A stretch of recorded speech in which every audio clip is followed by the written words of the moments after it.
Good evening, welcome to this meeting of the new and old Malden Neighbourhood Committee, whether here in person or watching on the webcast. My name is Councillor Leslie Heap and I'm chairing the meeting this evening. In the event of an emergency and the sounding of an alarm, the emergency evacuation procedure is to leave by the main staircase located behind me and congregate at the front of the building near the car park. Anyone requiring assistance should remain in their seats and an officer will assist you from the building. As a reminder to members of the public, the exit out of the building this evening is via the staircase located through the double doors you'll see behind me. This meeting is being filmed for live broadcasts on the Council's YouTube channel, and an archive version will be available to view on the Council's website after the meeting finishes. The broadcast will be suspended during any adjournments in proceedings and if the committee resolves to consider information as exempt business. Please can everyone present in the meeting ensure their mobile phones are switched off or in silent mode for the duration of the meeting.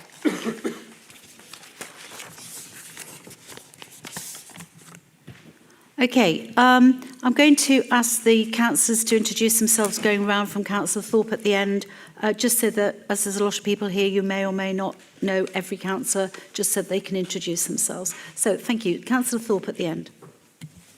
Councillor Richard Thorpe, Motspur Park and Old Malden East Ward. Andy Sillett from Coombe. Councillor Andrew Bolton, also from Coombe. Councillor Coogan, Coombe, Green Independent. Councillor Yvonne Tracy from Green Lane and St James. Councillor James Giles, Leader of the Opposition, Independent Councillor, Green Lane and St James Ward. Lynn Henderson, Motspur Park and Old Malden East Ward. Evening, Councillor Mark Darren from New Malden Village Ward. Councillor Robert Kim from New Malden Village Ward as well. Good evening, Councillor Massimi, Old Malden. Hello, good evening. It's Elizabeth Park from Old Malden, Councillor. Thank you, councillors. We also have a number of officers here in attendance this evening to give an overview and report of advice during the meeting. To my left, I have Yunus Hamadi at the end for Sustainable Transport and our Principal Engineer. Next to him, I have Ralph Hyde, our Neighbourhood Manager, and on my right, Sam Nichols, Democratic Services. Thank you. So, first item on the agenda tonight is questions from members of the public. We have a lot of filled-in slips tonight, so we're going to try and put a bit of priority on these. We only have 30 minutes for public questions, so I'm going to ask everyone who comes up to the desk to be very precise and not sort of go on. Just ask your question and we will attempt to reply to it. If it needs more than a verbal response, then a written response will be given after this evening. Okay? Right, thank you. And the first question we have... Do you want to take the Motspur Park ones first? Yeah, okay, so we'll take the Motspur Park. This is the gas holders. Yes. The gas holder development ones first. So who was going to ask a question on that? We've got Sarah Henderson. Do you want to come up? And are they similar questions? Yeah. This is the Sarah Henderson one. Okay. Thank you. Regarding Berkeley Homes' application to build 590 flats on the site of the Motspur Park gas holders, do any councillors have any concerns about the effect that development would have in this part of Old Malden and also the neighbouring boroughs? And if so, what are they? Thank you. Thank you. Thank you. Do I sit Is that a traffic? It's not a traffic question. Oh, it's a general question to councillors.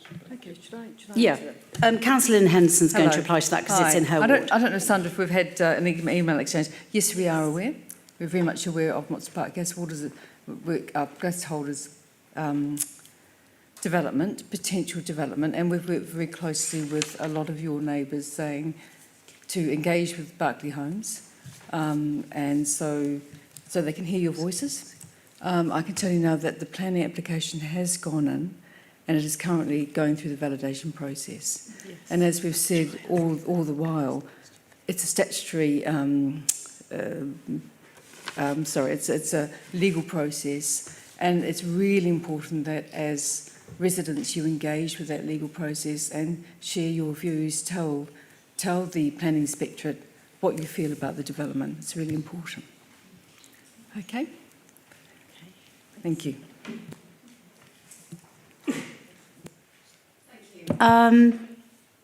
The other lady who had a question, Riona Woodman.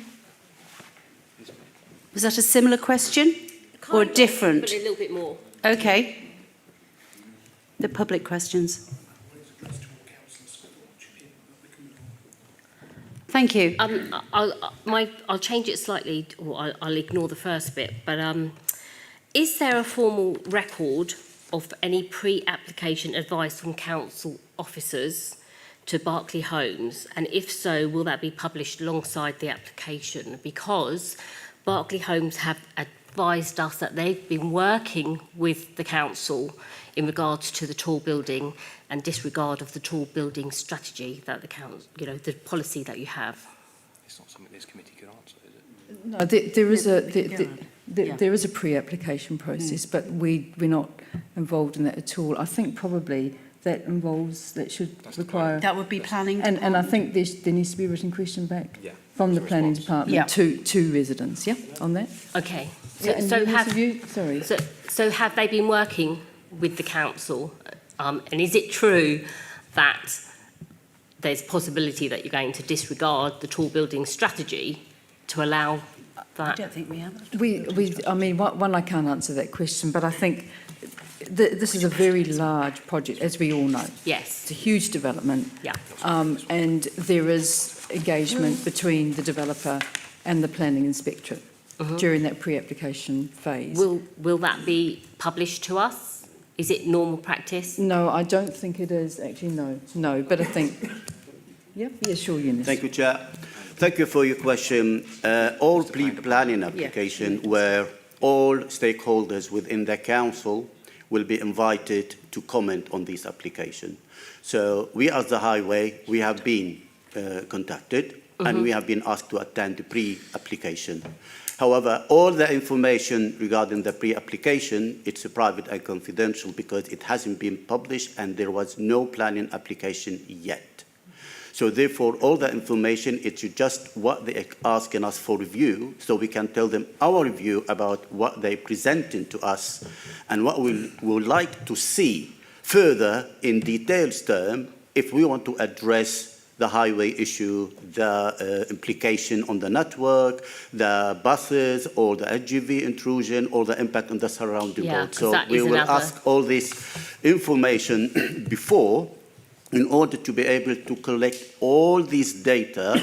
Then after that, we can send our comment to the planning department, and the planning department then you are able, because it becomes a freedom of information, you can ask for this information if you want to see it. Yeah. But the planning department usually put all this information in the committee report. So, and that is how the process is. I'm afraid, so to answer your question, no, the material are not available at this stage. But I think it's very important to say that once the planning application has been validated and it's out there and for public consultation, then you will see all the reports from, for example, highways. Yes. And all the bodies involved in making that assessment. And it is a very large development, as we know, potentially. And that will, I would think, come to the main planning committee at some stage. Okay, thank you. Okay. Thank you. Thank you very much for your question. The next person, is it Kirsty Wilkins? Would you like to come forward and pose your question? Thank you. Hello. My question is just basically about the traffic which is going to generate from the gas holders. So I want to know whether Kingston Council has been talking to Sutton Council and Merton Council about the traffic ways, where the toxic waste is going to be going out through Sutton or if it's going to be going out through Motspur Park. Because at the moment, getting out of Green Lane takes 20 minutes on a good day. And with 589 flats which are going to be there, and allegedly nobody's going to be driving because everybody's going to be cycling, I don't believe that's going to be true.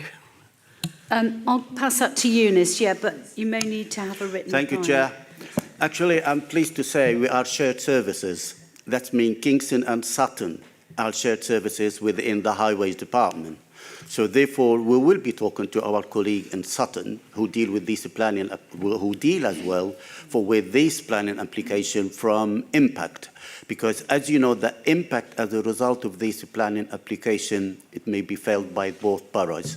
So that's why we need to speak to both us and Sutton and TfL, because that is how we deal with the application. And we may ask, I'm not going to say a lot, but we may ask for modelling. For example, modelling, it means we need to know how many traffic that is going to generate and how many is going to be during peak hours.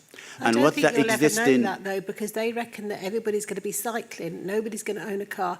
That's why they've only done 90 parking spaces and 30% of them for disabled. I think that is very important. If you mention that, I can say to you about there is a London plan, which policies by the Mayor for London. And we, as an authority, we have to work according to the London plan. And according to the London plan, the developer lately, they don't provide number of spaces to accommodate all the flat. So therefore, I'm not going to preempt this application, but I presume that is going to be like any other application, it's going to be car-free development, which means we're going to have less parking as a result of this. Then we, as a highway, we need to have a look, what does that mean to the surrounding road? Will that have any implication as a result of that? And that is why sometime, I'm just saying sometime, we put condition and we ask for some money in order to do survey before and survey after. And there's a lot of things we need to do, but we don't want to preempt it at the moment till we have all the details we have from the developer before we make our comment and pass it to the planning department. And as the chair and vice chair correctly said, the planning application has been submitted, but hasn't been validated yet. Okay. That means we haven't seen it for many Just other highways. A lot of our residents are very concerned that you're going to bring in paid parking permits, which where I live on Kings Hill Avenue, I think I've walked around for 26 houses, there's 3 extra parking spaces and that's it. So all that congestion from that development will be going into neighbouring roads, which is already overrun. That's all. But I think what's critical is that once that planning application is in the public domain, being validated, that it's really important that as residents you engage with that process and you actually provide your comments. It's really, really important, which we've already said all along. You know, it's all about engagement and making sure that your voice is heard. Okay, but we did have a meeting with Sutton last week and they said that they couldn't do anything to make you realise about the traffic. They basically said they were powerless. So... I'm rather surprised because if you go to the Sutton committee meeting or Sutton officers. Oh, this was the planning department. Oh, I see. That's too, because we are not shared with the planning department. We only shared with the highways department between us and Sutton.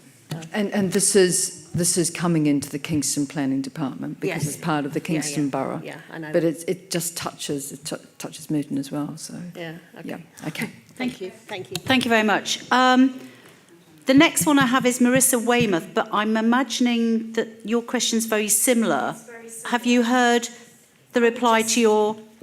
Well, not really, because what I'd like to say is that Sutton convened a meeting to talk to their residents about it, and I'd like to know if Kingston are going to convene a meeting to actually hear the residents' views, not just engaging with Berkeley, who have a very clever way of making you only say what they want to hear, but actually will Kingston councillors and will the Kingston MP actually listen to us and our views on it? This is the biggest change on the face of Old Malden in 100 years. And no, we don't have any tall buildings like this around here. And I think the residents have got a lot to say. Thank you for your question. Yeah, I'm going to refer to Councillor Thorpe in your ward, who will answer that question. Thank you. The easy answer, of course, is yes. I mean, this whole process from now on will be public consultation, public engagement. The planning committee will meet in public in the Guildhall to discuss this issue. Before that, you all have opportunities to respond to the council office. You will be invited to. I'm going to a meeting next week. I'm hoping we can get Paul Kohler to a meeting. Until we had an application, I had nothing to talk about. They may never have sent it in. So now it's in, yes, of course. You will be talking to me primarily because Councillor Henderson, who's the other councillor for the ward, is on the planning committee. And I'm here to talk to you when I can, but as Councillor Henderson has said, it's absolutely essential that you engage with the whole process. When the notices come around, when you get the letters, when the signs go up, please do respond. Okay. Everybody should respond. This is not a quick process. This is an enormous application. It will take time for it to be considered by the planning officers. They will engage with the applicant. They will go through a series of steps. When they're ready, they will take it to the planning committee. It will. I wouldn't like to put a timetable on it, but it's not going to be weeks. It'll be a couple of months, during which there will be plenty of opportunities. And please do come to the meeting in the Guildhall when they're discussing it, because there's a further opportunity to talk to speak as you are now, and to hear the debate and to participate. These things only happen if they're transparent. There is no legitimacy to a process unless it is robust and transparent, and that is what we hope to do before you. Okay. Thank you, Eunice. Thanks. So hang on a minute. Say something, Chair? It's very important for residents to know. It's very important to put your comment in writing.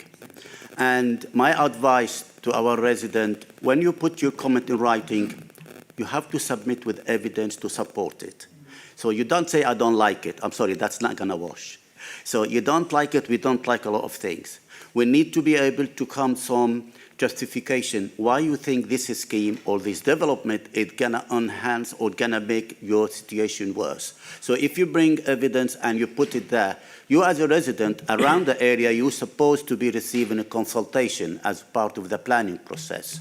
So you will be asked if you live near the site. But in the same time, that doesn't stop you to go online and go into the application and put your comment. And I advise our residents to put their comment and support it with evidence and photo to support their claim about this application. Thank you, Chair. Thank you, Eunice. Chair, normally an application of this size would come through the Neighbourhood Committee for our comment. Is that going to happen on this application as well? I don't know. It would come for a look at and then a sort of comments. Yes, for comment, yes. I mean, yeah. But as it's a big application, it may just go straight to planning committee. Thank you. The next question I have, Terry Payton.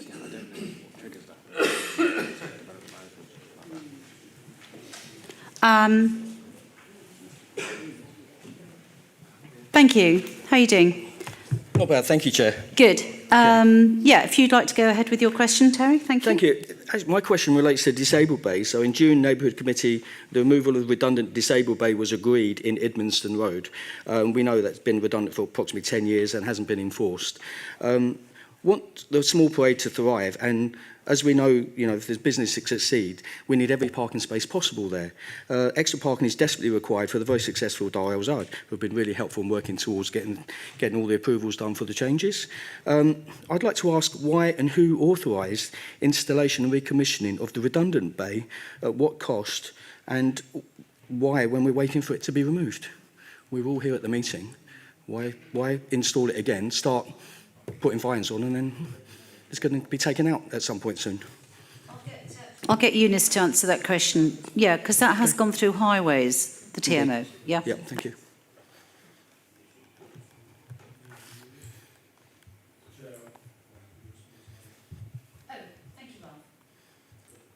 I can answer that one quite simply. The order for the sign was put in 8 to 9 months ago.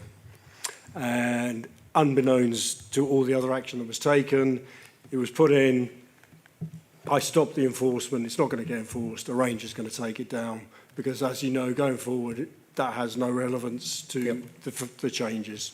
So I apologise for any confusion, but it was an oversight because it was a totally different team dealing with it. Yeah, thank you, Ralph. I also appreciate you got back to me to say that it wasn't going to be enforced, and obviously the sign was turned around. Someone's turned it back again. Again, people aren't parking there. Yeah. I think it's very important to understand is we have a traffic management order. Yep. We need to remove it legally. Yep. So therefore, currently there is a publication of the traffic management order where we're saying this disabled bay is going to be removed. Okay, can so this just has been ask published. Why was it re-put back in then if the person's been gone 10 years? Well, because we have usually when we have a disabled bays, as we don't know, as a highways, we don't live in every road. Usually residents contact us and let us know. Okay. First. Second, the disabled bay, it's not about one particular person. This disabled bay is for any individuals who got blue badge holders. So for us, we feel there is a benefit from this bay. It's not, doesn't have to be for Edmiston Road. It could be to anybody who's coming to the shop or to come to visit anybody who has a blue badge holder, so he can park there. So therefore, we didn't remove it. And usually we rely on our resident to let us know if the person died or the person moved or that. Dead so he's gone for about 10 years I ago. understand that. Over the co-op. Sorry, I was going to say councillor. I understand that, but previously... Yeah, and then it wasn't enforced for years, and now it's been put back to be enforced. I fully understand, but I think, as Ralph said, we ask for it not to be enforced currently, but it is in the process to the publication, and the publication has been out from the 2nd of October. It will remain up to the 23rd of October, and if there is objection, we'll deal with it accordingly. Okay, who asked for it to be enforced then? Was that a resident or somebody else? Well, I don't know, I don't know, and I can't give you that answer at the moment. Okay, I believe I do, but I won't say it here. Thank you.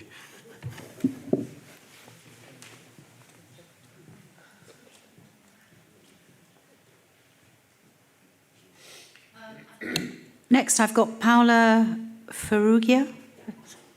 Apologies if my pronunciation wasn't up to scratch. Can you ask the question? This seems to be more of a statement, but what is your question? Yeah. So I want a question, really. Okay, so my question is that some things were agreed for Edmiston Road in the last meeting, and nothing's happened. The statement was that actually my 2-year-old in a buggy was hit by a car parked on that pavement the week before last. So the statement was there to really validate why I'm coming here. Like, are you going to keep putting my child and all of the other children who live in the road's life at risk by not actually enforcing anything? Thank you. Chair, can I take that question, if I may? Thank you. I think, as far as I'm aware, we did ask our parking department to do footway parking because, you know, they should. And I'm happy to take this point, and I can ask them again in order to increase the enforcement of footway parking while we are working on the publication of this traffic management order. And I'm really sorry about your child. Yeah, I mean, it's very kind of you to be sorry, but next time it might not end so well. So, you know, these things were agreed in June, and yet only last week were notices put up at the end of the road with a 23rd of October deadline. So I'm not asking you to do anything different, but to move quicker, please, for the sake of my child and all of the other children and residents that live down that road. Thank you for your question. Next, I have Stephen Oates, if you'd like to come to the desk. Thank you. Thank you. Good evening. I am a resident of Edmiston Square. I was the resident who was physically assaulted prior to the last of these meetings and who continues to be verbally abused and whose existence, safety, welfare of my wife and my children continues to be blighted by the failure for any tangible action to be taken on the parking disgrace that is Edmiston Square, Edmiston Road and Malden Road. My question is very similar to my resident friend here in terms of why it takes 8 or 9 months to get a new disabled parking bay sign ordered for a redundant parking bay when we're only going to make that parking bay redundant. The message that it sends to those who have received penalty enforcement notices for parking in a non-disabled bay, which is now a disabled bay, which is now no longer a disabled bay, is ridiculous. I cannot, and I would like to understand from this council and this committee whether that is acceptable that their residents continue to be endangered. That is my first question.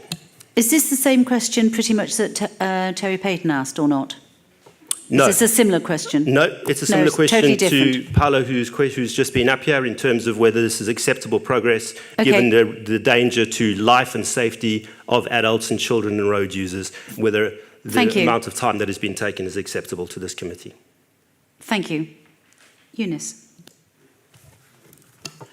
Thank you, Chair. I think we would like to do things very quickly, but unfortunately we have a very small team and we have the whole of the neighbourhood we need to look after, the whole of the borough. So I have 4 neighbourhoods and I have 2 engineers and 1 senior engineer, and that is the people who provide all the work for the neighbourhood. It's not an excuse and it's not something for you to worry about, because as a resident, you want to have the best service, which I do agree with you, but we have to go through process. First, we have to arrange for plan to be prepared. Then after that, we need to be checked. Then the site visit need to take. There is a process we follow in order to be in that place. Then we can go for the publication of the traffic management order. Can we do it quicker? Maybe yes, but for the short side at the moment, I'm sorry, there is nothing I can say other than I'm sorry, but we'll do our best next time to do it quicker. Thank you, Mr. Amadi. We'll just take it that if the resident is harmed or injured or dies in the interim, we'll just take it down to process. My second question is for yourself, sir. I sent an email through to yourself and Councillor Heap on the 27th of July outlining some concerns about the limitation of visibility for pedestrians and road users and encroachment from Dar Al Zad onto the tactile paving at the intersection of Malden Road at Edmiston Square. Councillor Heap kindly acknowledged my email. I don't know whether you received my email, but I've not had a response to date. So is your question to me through the chair? No, through to you directly, sir, as to whether you received my email sent on the 27th of July. The question is, all questions need to go through the chair to me, so we don't have that communication. I'm not sure. I can't answer whether I haven't got my email here.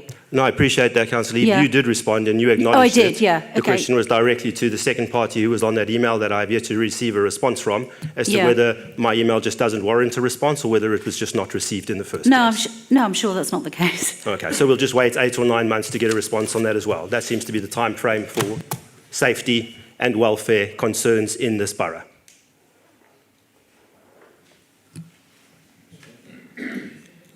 There was a question there, but thank you very much indeed. Could a written reply be sent? We'll send you a written reply, Mr. Oates, yeah? I'll wait with bated breath, thank you. Thank you. The next person, Rob Smith.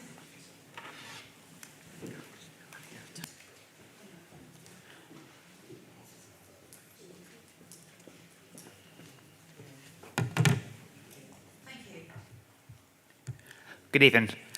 Following the highly successful petition that us as residents were forced to take up on behalf of residents, can you confirm the exact timelines of when we are expecting to see material improvements in the situation of Edmiston Road?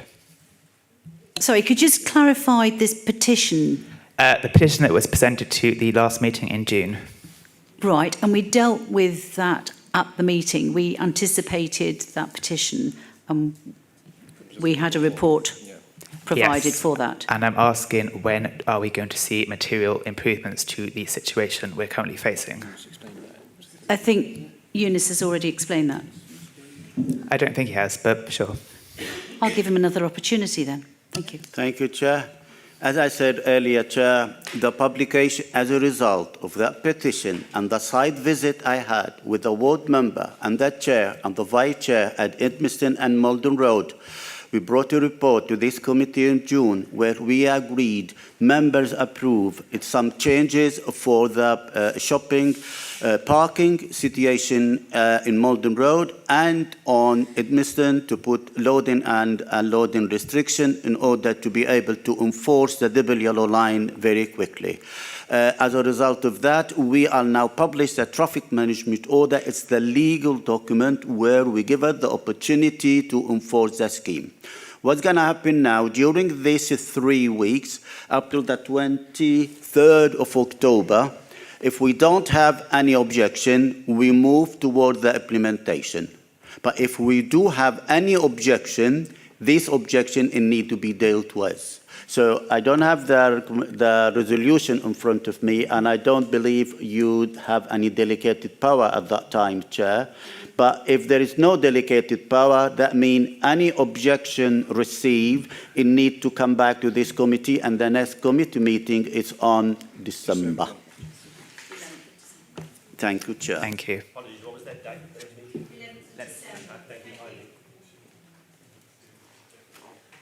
Thank you, Eunice. Right, the question by Liz Mirabeau, we perhaps take that with the lip. No, you can't do it. No, it's not. Yeah, we're taking that. Liz, would you like to come forward with your question? Sorry. No, we've got 3 minutes. Yeah. Chair's discretion as well. Thank you.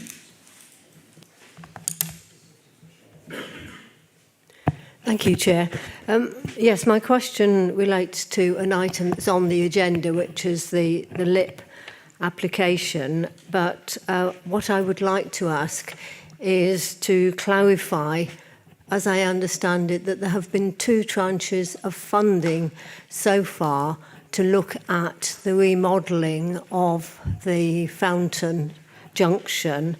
The first, as I understand it, and correct me if I'm wrong, was that the 2023 monies that were applied for to provide a zebra crossing or a pedestrian crossing in the Kingston Road were instead repurposed to do some initial design work on the Fountain Junction.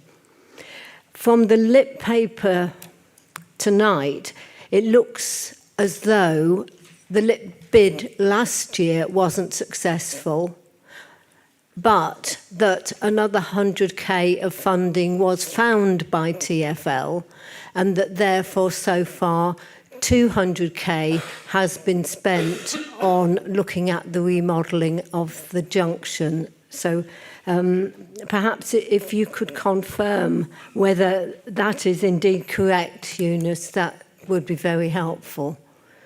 Is it 200k so far? Oh, through the chair, so sorry. Please, yes, thank you, Liz. Yeah, a quick response and then we'll have a follow-up written response to that, yeah? Or you may glean other information during the course of the meeting if you're staying. Thank you. Oh, I will be staying.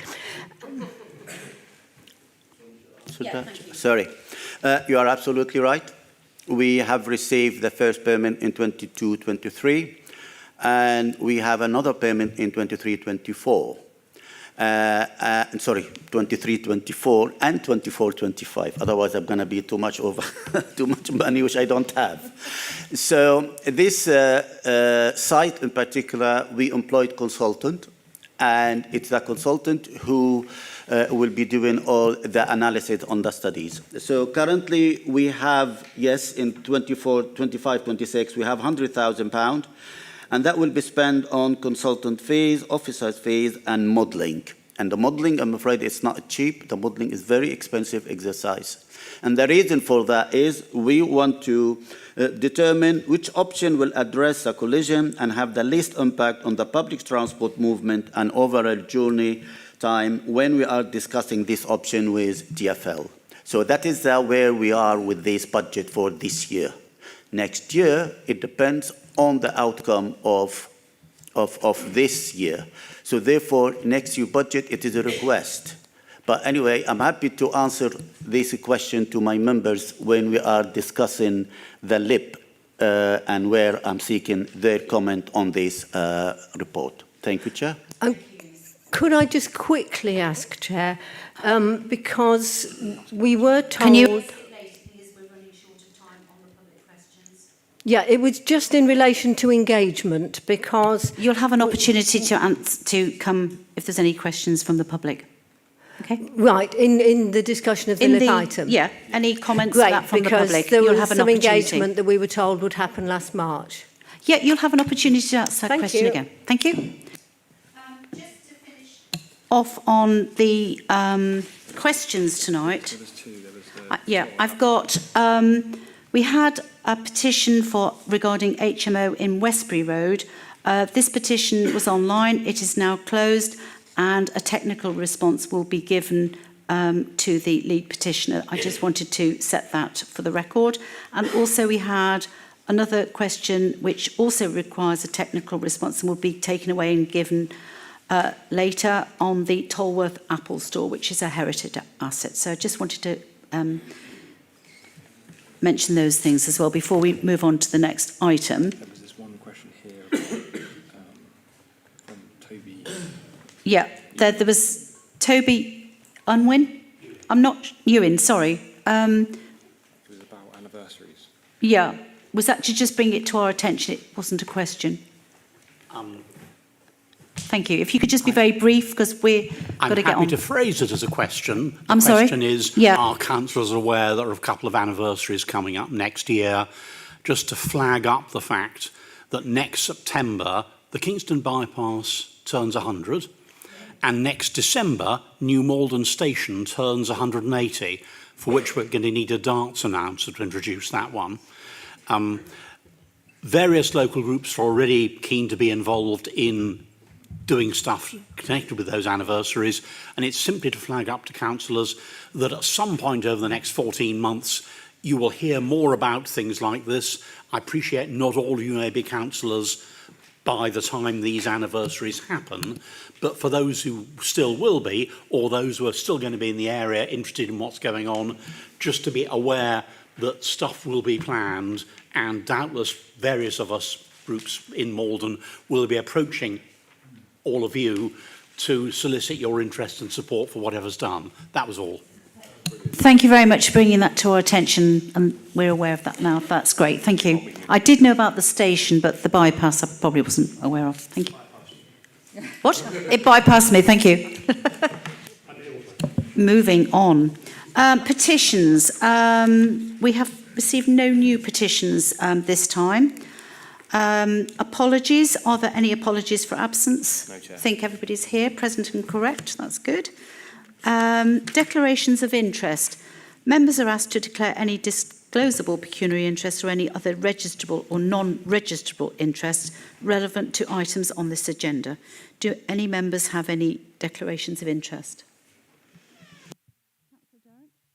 My wife is a volunteer for Brightbox. I don't know if that means I'm allowed to comment on that or not. It's up to you. Thanks. Thank you. Anybody else? Councillor Bolton.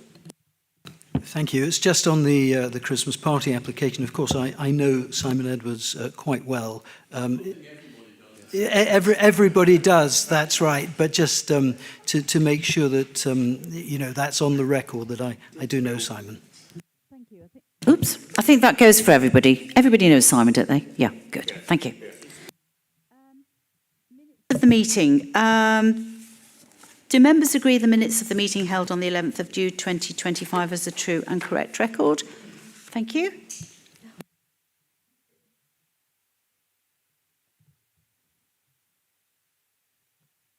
First item is prioritised intervention speed reduction in the neighbourhood, and I'm going to ask Eunice to present this. Thank you. Thank you, Chair. The Council Borough-wide 20 mph limit initiative supports our policy and vision to reduce collision, improve road safety, and promote active travel such as walking and cycling. This report in front of you reviewed the initiative, including a survey of 40 roads within the borough that previously had average speed above 24 miles per hour. If you check in Annex 1, you can see the one which is related to your neighbourhood. So in Annex 1, members and chair, vice chair and resident, you will see there is data for before and after the introduction of 20 mph speed limit. I'm very pleased to say there has been a decrease between 1.8 mile per hour to 4 mile per hour. Maybe we don't have a comply for the 20 mph in all the borough, but I'm very pleased to say we have a reduction on speed. And any reduction of speed, it is bonus and it is safe life. So therefore, this review will continue over a number of years with new road for surveying. And this road, we will survey it using TomTom software, which will be used both for this year. Then we can identify where we have the highest speed on that heat map. Then we will prepare a list of roads which we'll share with chair, vice chair, and ward members, so they are aware which road we will be doing survey again for next year. So what I'm asking members to do is to note this report and to agree as a part of the mitigation measure, we are proposing to have speed indicators display at various locations on the Malden and Old Malden neighbourhood. I'm happy to take any question, Chair. Thank you. I will just move the recommendation as set out on page A1 to note. Do I have a seconder, please? I'll second that, Chair. Thank you, Councillor Henderson. So do we have any questions from members of the public on this, first of all? Anybody fancy a question? Stephen Oates, is that your name? Yeah. If you'd like to come to the desk. Thank you. Thank you, Chair. My question relates to those roads that were identified for additional measures, including speed indicators. I was surprised to see that Malden Road from the boundary with Sutton to the A3 roundabout was not included, despite the fact that the average speeds there were above the 20 mile per hour limit, and given the significant usage of this road and arterial connection, why this might have been the case. Thank you. Thank you. Thank you, Chair. What we've done, Chair, before we introduce the 20 mph borough-wide, we have done surveys. And the average speed survey in some of these roads, it was above 24 miles per hour. So therefore, when we thought about doing the survey, the review, we felt let's tackle this road first. The one it has more than 24 miles per hour. Then we can see what that change is taking place. So for us, I appreciate the resident point of view, but the data in front of me, it didn't show me the speed, which is exceed that. So therefore, it's not on the list. However, if members feel they want me to add it on the list, it is something we can add for next year to be added and to be reviewed accordingly. Thank you, Chair. Thank you. Yeah. Does anybody want to speak on that? Councillor Bolton, then Councillor Giles. In fact, sorry, no, not on that specific one. It's about a different street. But Councillor Massimi looks as though he might be. Giles was first, and then Councillor Massimi. Thank you. Yes, I think that sounds like a very good idea from the officer. I'd fully support that. Thank you, Chair. Thank you, Chair. Yeah, I also fully support the scheme on Malden Road. Also, just to answer the resident earlier, I have asked with the highway team to put a digital sign display on the Old Malden side, near Forest side, which, when working, is helping somehow to reduce speeding on that road. Thank you. Anybody else got any questions for Eunice? Or yeah, Councillor. No, sorry. Sorry, I've moved on to members. Yeah, Councillor Bolton. Thanks very much, Chair, and thank you, Eunice, for the report. I mean, it really looks like a massive success story, quite frankly. And just in relation to something that came up a little bit earlier, you mentioned 2 engineers working for the whole borough. I mean, it's a wonder, actually, that anything gets done at all with such a low resourcing. So thank you very much for all your hard work. It's very much appreciated. However, we have been, there's always a however, we've been in a bit of email contact regarding this scheme. And I think the last I had from you was that as part of the initial phase of the review of the effectiveness of 20 miles an hour, several roads were surveyed, which is what we've just seen. Clarence Avenue in my ward of Coombe Vale, which I was specifically asking about, was not included at this stage.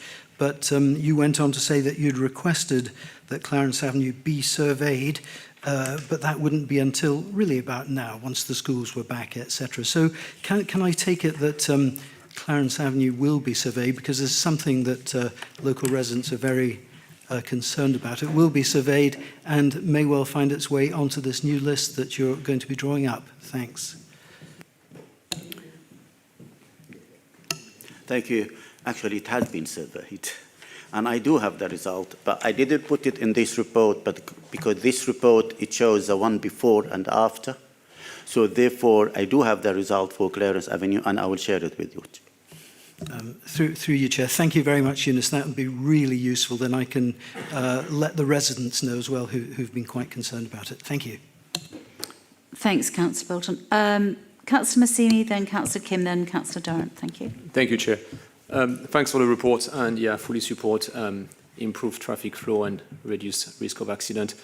I want to thank you for finally managing to secure a digital sign display in one of the highest speeding area, which is Church Road, coming from Epsom and Newell, which is on the 30 miles per hour with a properly nice road, unlike our road for the moment, which is great. So that will help definitely reduce traffic in that location. Also hope to see the one on Fullbrooks Avenue upward during the school pickup and drop-off, which was requested as well, and the other two on South Lane, where we have serious speeding over there, where we have done, I think, 30 to 25 over the speed limit of 25 per hour every time we do check with the police. So there are three really key digital sign display that I'll hope you continue to support and implement for safety of the Old Malden residents and road user. Thank you.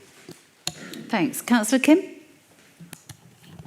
Thank you, Chair. Yeah, I fully support this scheme, but I wonder if this scheme affect bus and emergency vehicle for the responsible time. Actually, that's a very good point, because buses usually, they are so keen on the journey time. But being for 20 miles per hour, it seems that traffic is move freely, and the buses, they didn't mention any implication or any delay as a result of the introduction borough-wide 20 mph in the borough. Thank you. Yeah. Thanks. Thank you, Chair. Mine was more of a general point, which is when Councillor Heap and I first became councillors, very tragically, there was a 22-year-old student who was tragically killed on Coombe Road, and the driver was doing about 30 miles an hour. And since then, I vowed that I would do everything I could possibly do to encourage 20-mile-an-hour zones. So it's a really good to see this report, and it's really good to see that we have introduced 20 mile an hour across the whole of New Malden and hopefully the whole borough shortly. Thank you. I just had one comment. Item 8 about the collision analysis. There was a considerable reduction in casualties in that, but there was still 4 fatalities resulting from collisions, and I just wonder if there was any reason for that, or it was just the way it happened. I don't have the data in front of me, Chair, but I'm happy to look into it and come back to you and let you know. Thank you. Thanks. Right, so we can debate this. Anybody else got any more comments, or are we happy to note this item and move on to the next? Councillor Giles. Yes, I'm happy to, just with the additions that we've discussed with Eunice during the course of this meeting. Yep, you've got all those comments, yeah? You have those comments and the things that we discussed, yeah? Yes. Yeah, thank you, good. Yeah, okay, excellent. Thank you, good, we shall move on. So this item is noted. It's not voting. What? I'd like to make a comment. Oh, yes, sorry, I thought I'd said, was that all the comments made and everybody didn't put their hand up? We both raised the hand, but I that's didn't fine. see No you. worries. I'm sorry. That's okay. It's just I would very much like to have, through you, Chair, for the record, an explanation, because a lot of residents are coming to us, rightly so, asking how or why are we able or unable, actually, to implement a speed camera, fixed speed camera in some key locations. And as much as I come back to them and explain that this is a TfL decision, unfortunately, and it only gets implemented when there are a large number of casualty, for the record, I'd just like this to be a confirmation from the highway team that it is really something that is most of the time totally outside of control, and it's something we have very little leverage over. If that's the case, I would just like to have this confirmed through you, Chair. Thank you. Thank you. Yeah, thanks to Eunice. Thank you, Chair. I'm aware of Councillor Massimi's request. He keep asking me that. But the answer is always the same, Councillor Massimi, which is in order to put a CCTV, camera, a CCTV, the Department for Transport is not only, it's not DFL really, it's DFT. Department for Transport, they have criteria, and they said they are working on changing some of these criteria, but there is nothing materialized yet. So what do we have at the moment for the last 3 years in certain area or certain road, we need about 4 seriously or fatality in order to be able to put the camera. And so I'm very pleased to say in the whole of the borough, we have 4 fatalities. So therefore, it will be very difficult, which I'm very pleased to say, in order to find such justification in any road to put cameras. If there is any changes from this criteria, I will inform members and Councillor Massimi. Councillor Sillett. Did I hear right that you need 4 fatalities before the Department of Transport will put a speed camera anywhere? 4 seriously injured or fatality, yes. Yeah, that's quite a lot, really. Does anybody else have anything else they wish to comment or say? No? Okay, this item is noted, and we will move on to item 7, which is the proposed local implementation plan for 26-27 years. Okay, and I'll pass over to Eunice to present. Thank you. Thank you, Chair. Each year, we submit the funding to Transport for London through DFT. The attached report outlines the project for which we are requesting funding, all of which align with the policy and vision of our local implementation plan. This report purpose is to detail the scheme proposed for inclusion in the second year of the 2025-2028 local implementation plan. Before finalizing this report, engagement with members took place to consider if additional scheme should be considered. Given its strategic nature, this item will be dealt with by the Place Committee. So therefore, I'm only asking members is to comment on the scheme in their relevant neighbourhood as listed in Annex 1, and to note that, subject to approval by the Place Committee, any necessary adjustment and priority of the proposed scheme due to reduced funding from Transport for London will be delegated to the Director of Highway, Transport and Regulatory Services in consultation with the relevant portfolio holder. I'm happy to take any question, Chair. Thank you. Yeah, I move the recommendation set out on page B1. Do I have a seconder, please? Thank you. I'll second that, Chair. Thank you.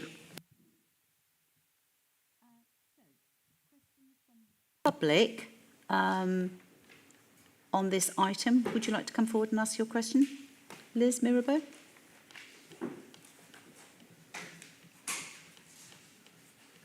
You had kind of asked before, but if you want to just finish off the question that you'd sort of started before, yes, the previous. Hopefully I can ask it in a clearer way with having the print in front of me now. I guess it probably relates most to page B2 and its paragraph E, where it refers to Although the Safer Street bid was initially turned down by TfL, they subsequently approved 100k of Safer Streets funding this year for the Fountain Roundabout. Could we be told when that funding came through? Eunice, thank you. Thank you, Chair. When we submit the bid for TfL, they told us there is no money for this project. So we were surprised. We were surprised because for the level of collision we have at that junction and the roundabout, we should have the money from TfL. So TfL felt, okay, we are happy to give you £100,000 to do some modelling and some work, because TfL, they want to make sure there is no impact in the bus journey time as a result of any scheme we're going to introduce in the area.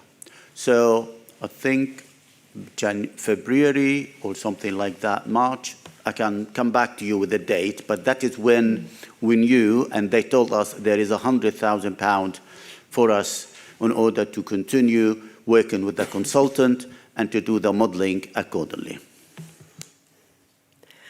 Could I ask a follow-up question? By all Chair? means. Yes, because when the initial bid was made at the Neighbourhood Committee a year ago, we were told that there would be an engagement exercise in March.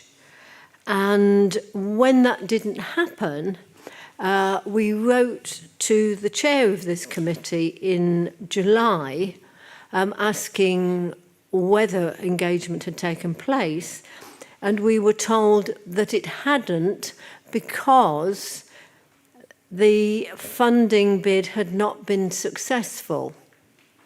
So I'm now slightly confused because, in fact, although it wasn't under quite the same title, money did come through in about February or March.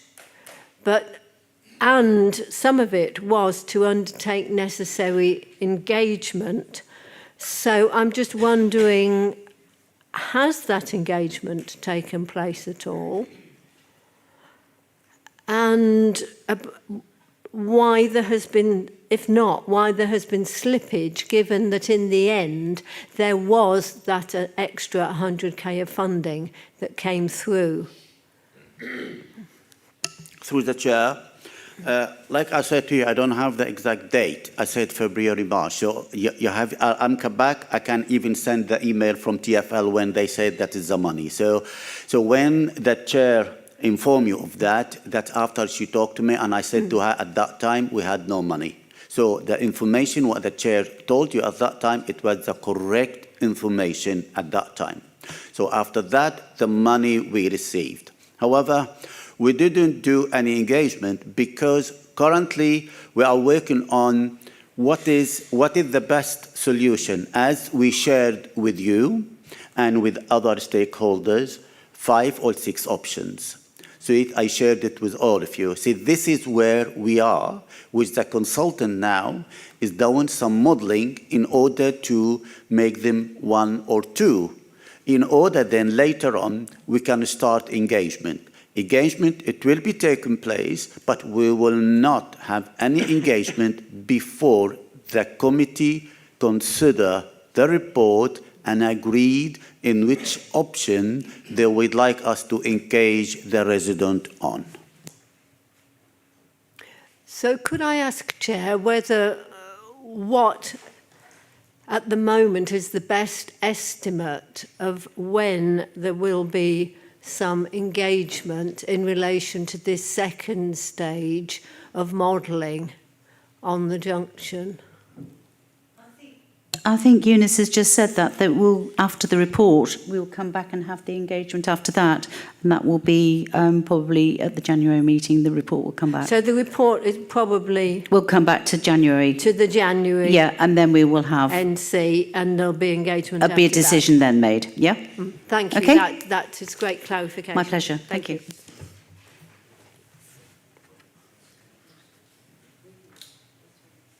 Right, so any more questions from the public before I move on to members? Tony, have I got that name? What did I say? Tony? Oh, sorry, Toby, sorry. That's right. Just throw in an extra bit of information. When people are considering modelling and exploring the options for the fountain area, only a few miles away, in the London Borough of Merton, a major roundabout was converted into a traffic light controlled four-way junction at one end of Moranton Way in Collier's Wood. Merton, therefore, should have some useful information about the implications of turning a roundabout into a traffic light controlled junction. What impact did it have on congestion, on pollution, on the level of accidents, whatever? And as it happened in a busy area, not far from here, your opposite numbers in Merton might have some useful information that might be relevant in reading across to what could be the effects. This isn't just a plan, this is something that was done, so they should have before and after data.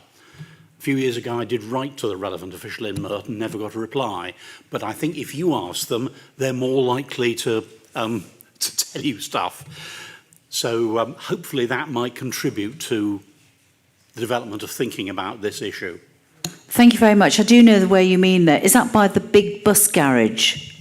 It's not far from the big I know bus where you mean, garage. yes. It's very near what is now a big Virgin hotel and fitness centre. I know where you mean, and yeah. not far Thank you very from much. Burton Abbey Mills. Yeah, thank you for bringing that to our attention. That's worth noting. Thank you. Any members got some questions for Eunice on this matter? And then we will debate. Thank you. Councillor Durrant and then Councillor Sillett. Thank you, Chair. Actually, Eunice has already answered all my questions regarding to the fountain roundabout, so thank you for that.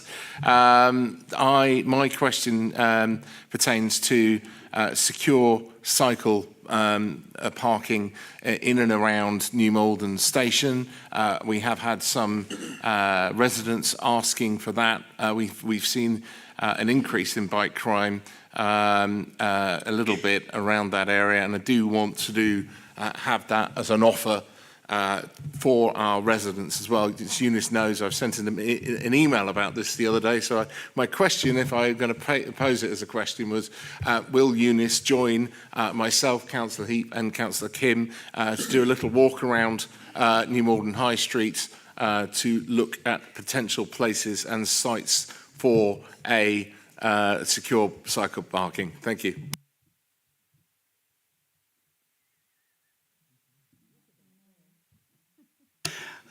Sorry, Chair, but it's not about the lip. But anyway, so he's asking for a site visit. As you know, always I'm happy to meet members and to walk with them. But definitely I want to bring my colleague, the principal, who look after the cycling.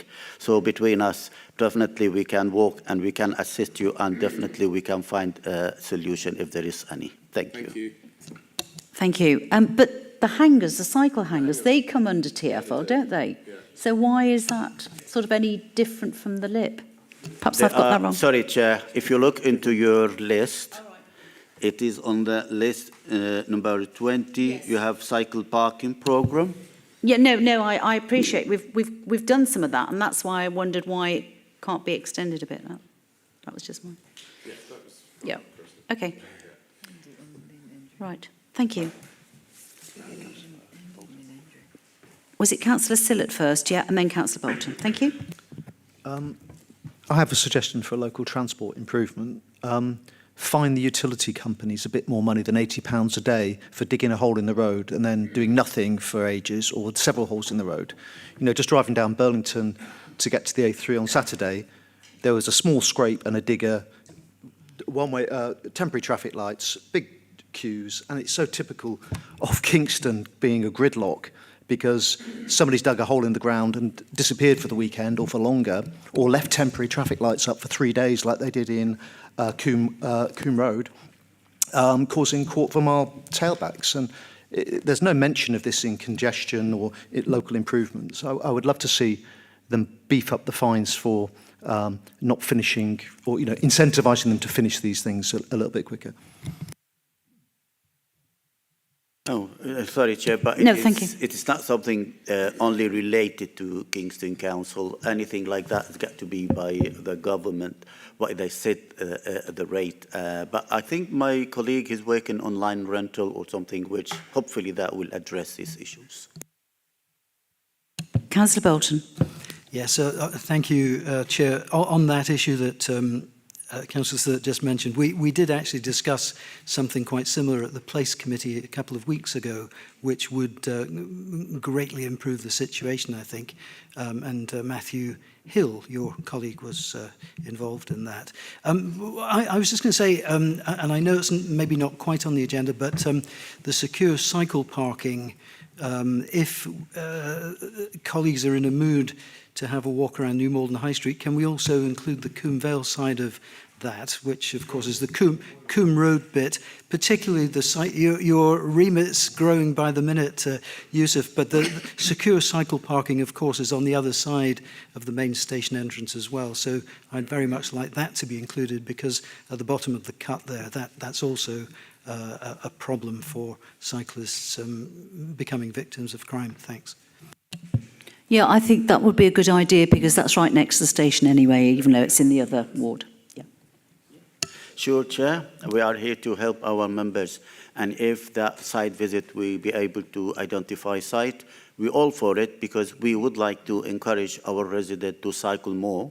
And by providing more cycling facility, that will encourage more people to cycle.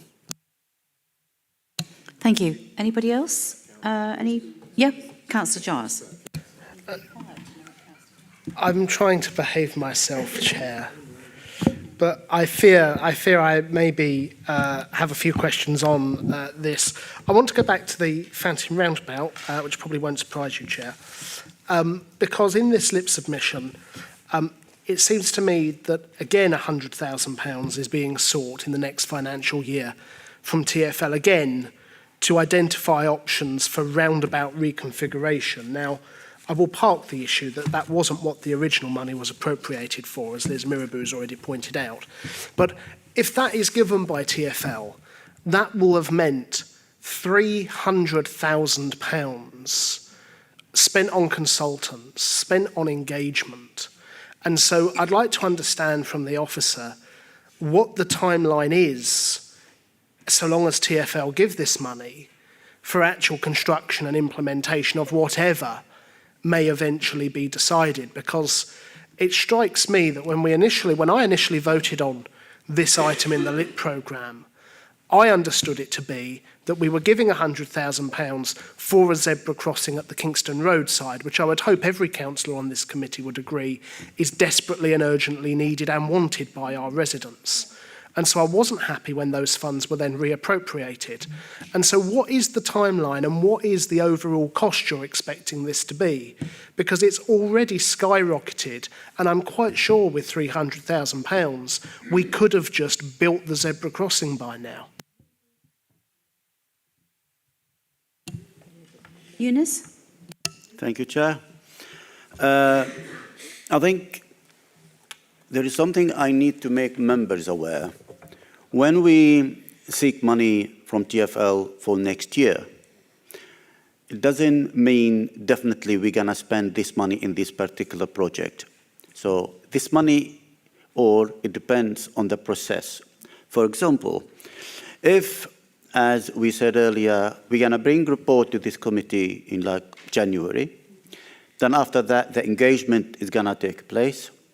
So after that, we're going to bring a report back to this committee, and this committee is going to make a decision. So if the committee at that time decide not to choose any options, the £100,000 will not be taken from TfL. So it depends on the outcome of your resolution.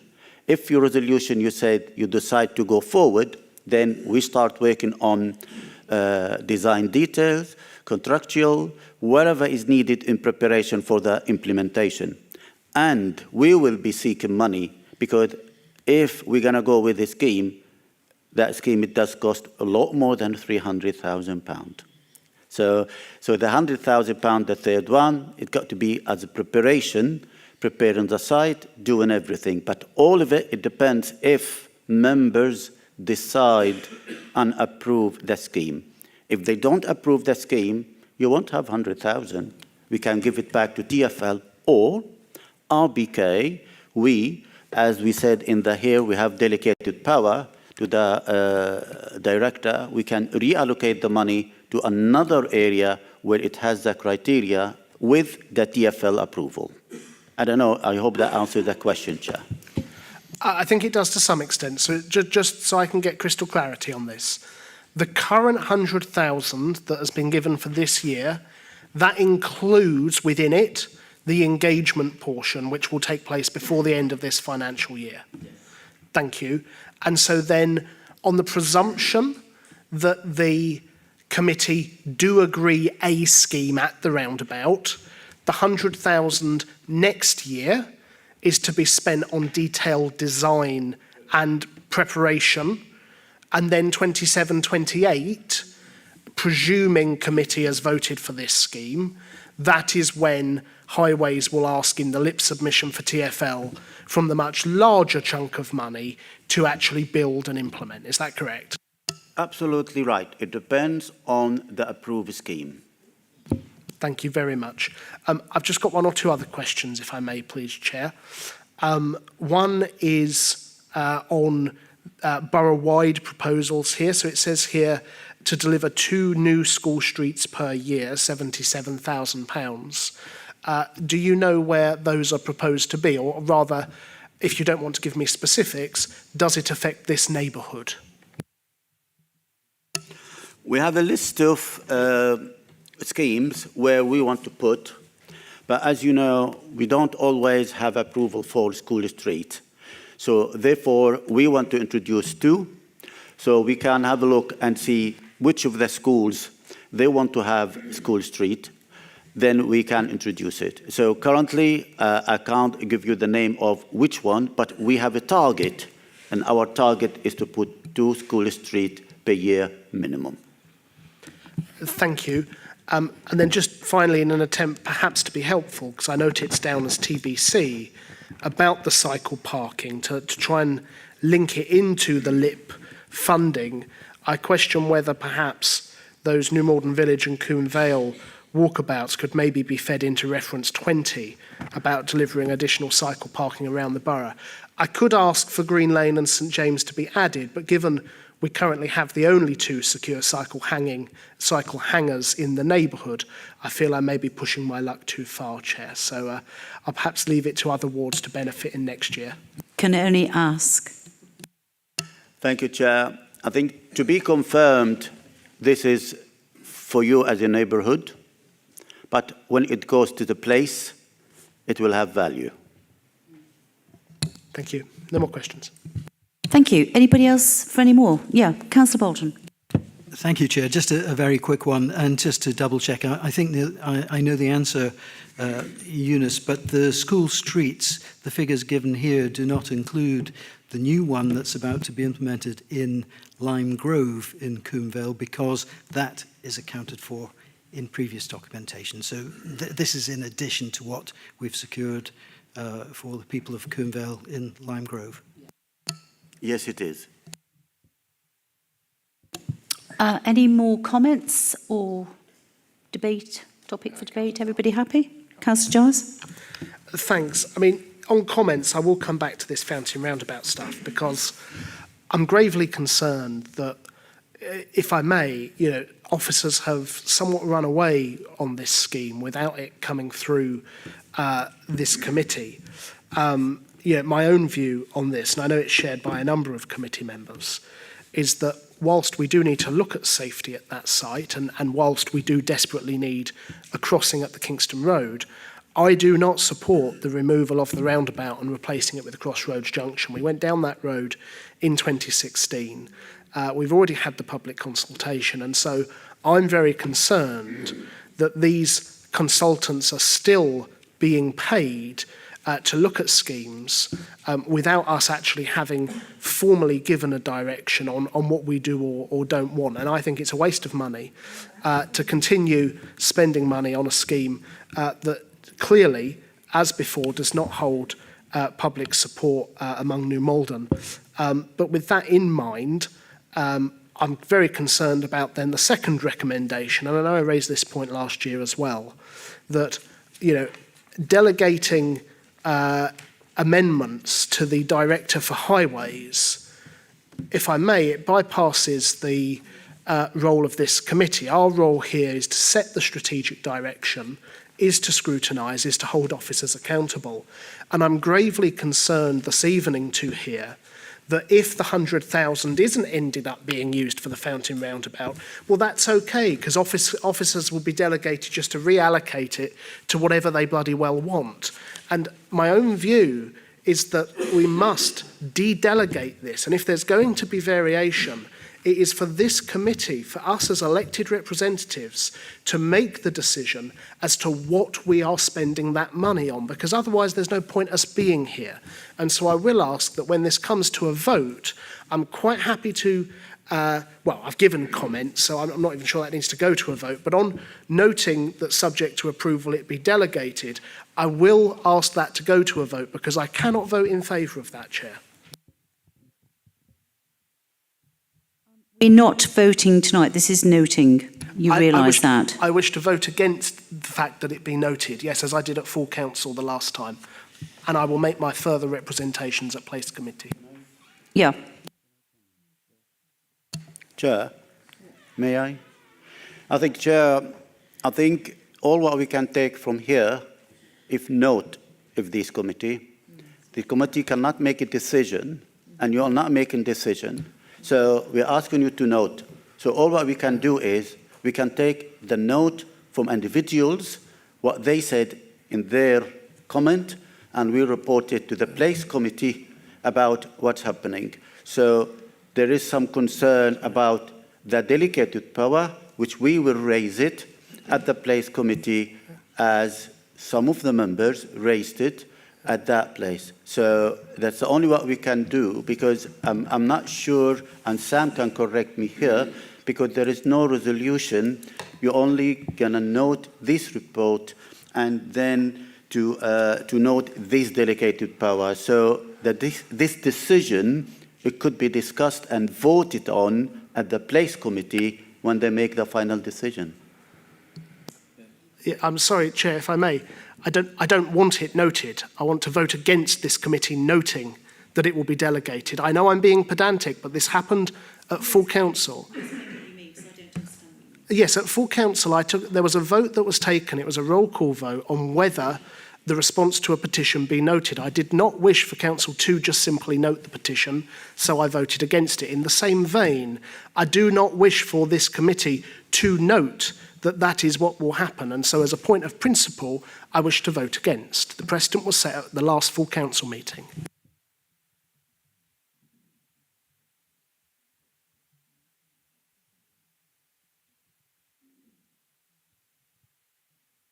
There is no motion before the committee at the moment.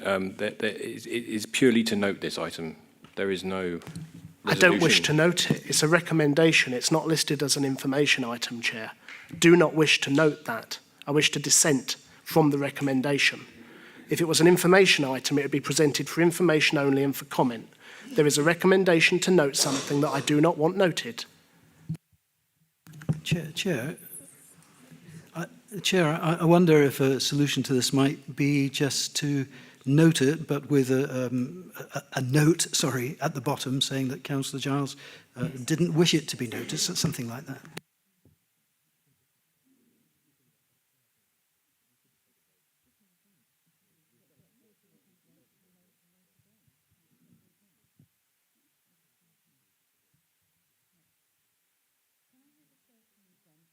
Who want to note this and be forward to Place Committee? Those who are in favour? Note that You're not listening? I am listening, but I'm not sure exactly Right. Those in... It's the recommendations at the front of the report. Do you agree to note this so it goes off to the people at Place Committee? It's noting that delegation will be given to the Director of Highways if approved by Place Committee. It's not noting the LIP in its entirety, it's noting the point about delegation specifically. The committee is asked to note that, subject to approval by the Place Committee. Yeah. That's what we're voting on. So have you got that in front of you? Okay. So Right, so those in favour of noting it?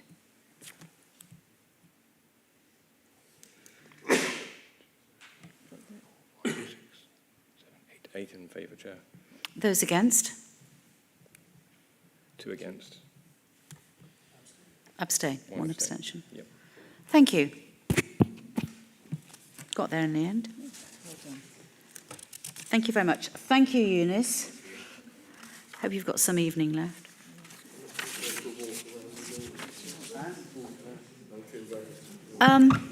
Item Neighbourhood grants. We have 2 community grants this evening. One for Voices of Hope. If you'd like to come to the desk. Thank you. Apologies, I've forgotten your name. Don't worry, I was sort of put in last minute. Julia Williamson. Julia Williamson. Yeah. Thank you, Chair.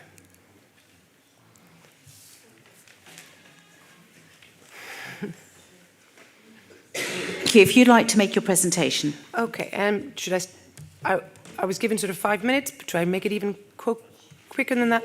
If you can do it in less, we can go home quicker. That's what Thank you. thought. Okay. Good evening. Thank you, Chair. I'm very happy to be here giving an opportunity to understand the Bright Box project, which has been running in Kingston and a few other areas since September 2020. So we've been going for a while. I'm just going to briefly cover what we do and the impact so far. It's a weekly meal kit program that delivers nutritious recipes and fresh ingredients to primary school children, particularly focusing on Key Stage 2 pupils because they're at a key stage to establish lifelong healthy eating habits and developing practical cooking skills.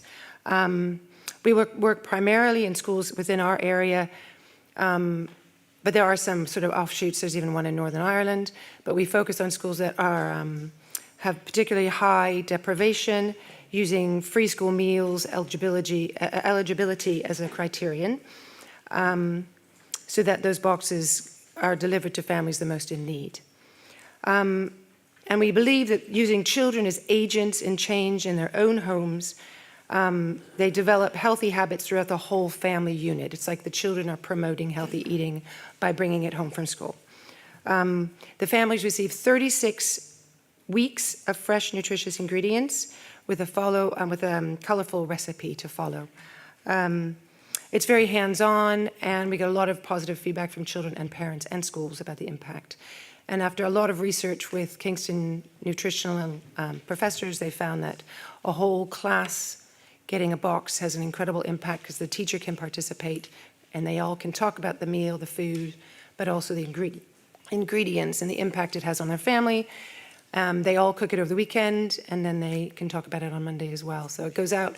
I'm a volunteer, actually. I do a little bit of project work for Brightbox, but the volunteers are really the crux of getting it out the door. And it's very much community-based in that way, and we use a strong network of schools, transport suppliers, and many, many volunteers to get out the door. So we volunteer on a Thursday to help make the boxes up, finish loading them together on a Friday morning, and then they go out to school Friday night. So it's a weekend project for children. And at the moment, we are supporting 800 families across 7 locations in the UK. And we are hoping, with your support, we will supply 9 new families at Malden Manor School from September or now October.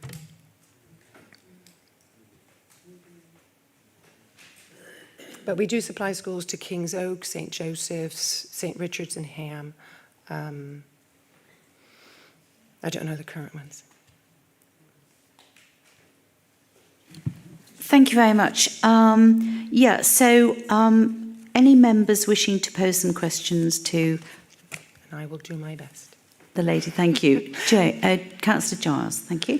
Thank you, Chair. And I hadn't realised that it was Julia who was going to be speaking this evening. It's probably best just to note that I do know Julia, I believe from the farmers market, a number of years ago in New Malden. So forgive me, but I wasn't aware that she would be speaking on this application. Otherwise, I would have declared it earlier on in the meeting.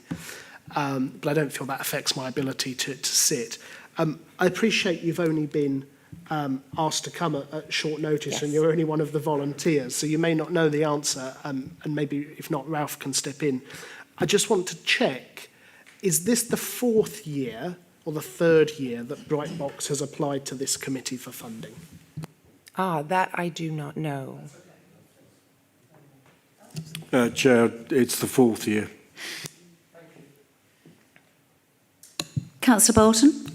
Thanks very much, Chair, and thanks for coming to see us, Julia. It's a superb organisation. I shall certainly be supporting it tonight. Interesting to note that Malden Manor and the paperwork here says the nursery school Sheep House Way. So literally we're helping places just a stone's throw away from here. And from what you said also, I didn't get the full list, but King's Oak Primary as well, which although not actually in my ward of Coombe is just over the railway line in Norberton ward. So thank you for all you do.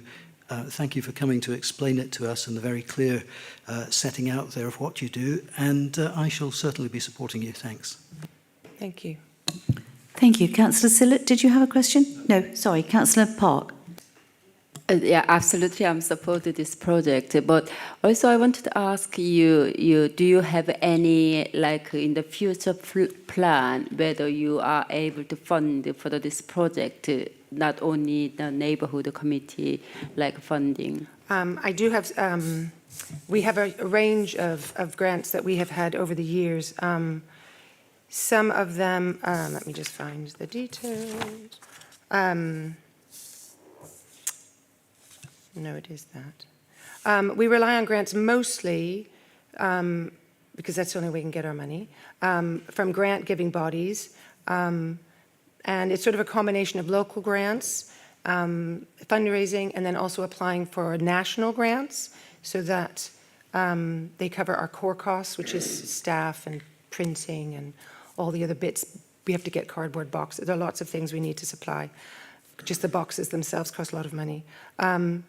We've secured multi-year funding from RBK Public Health for specific schools in Kingston. That's one of the things I've been involved in, and that's something that we're really striving to improve on. Public Health gave us money to Kings Oak and St. Joseph's, which were both super zone schools in our borough, who received money to improve their health in a variety of ways by cycling more, getting them bikeability courses. And Brightbox ran cooking clubs with those children as part of that money, which then we are also hoping to extend into other schools to give other children a chance to learn cooking skills in the building. We've secured Walton Charities in Elmbridge to help the Esher Hub. And we're also looking into sustainable grants from companies. So there's one called Venus Healthcare that's helping the boxes in Hampton. So we're trying to do a range of sources and changing our outlook a little bit to impact the entire school rather than just the families who receive the boxes. In an ideal world, they would all get a box. But we're trying to broaden it into assemblies and clubs so that they learn cooking skills. I have an additional question, if you don't mind. Because I think in Kingston area, we have some kind of charity. They get supported by like a local supermarket, like a cooperative. They're helping Kingston Environment Center. Also in the Surbiton area, also they have that kind of support from like a supermarket. Because the main your ingredients is can be supplied by supermarket. And yes. I wonder whether you had any works on to have like working with collaboratively with the supermarket, or maybe Kingston Commerce, they can help you to getting funding through these things. We're always looking for better links and ways of cutting our cost. So if you have any ideas of companies or supermarkets that would support us, that would be fantastic. I know Sainsbury's is one of our sort of champions right now, but we're always looking for ways to really, honestly, to give more boxes to schools as a whole class project rather than small inputs to the families that we can afford. Councillor Giles, then I have some questions. No, go. I have comments. Oh, yeah.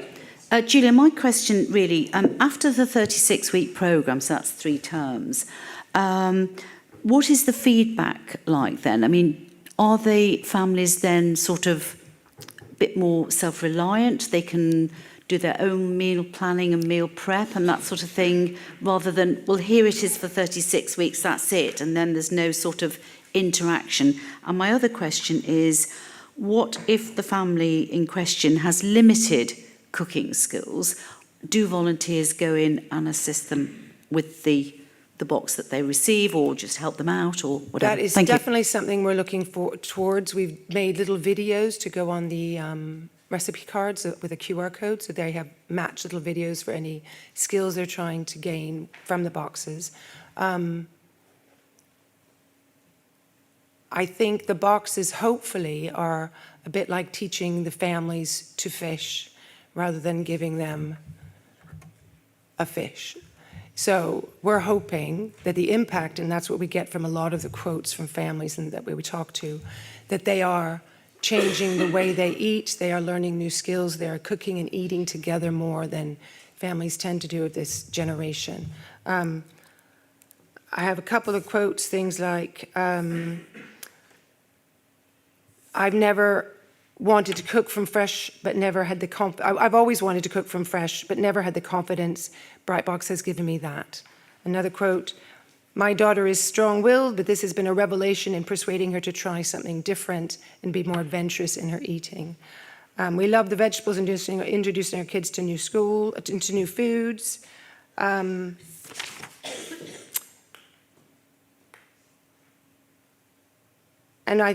what I don't have here are quotes about the long-term impact, which is a progress point we are working on right now.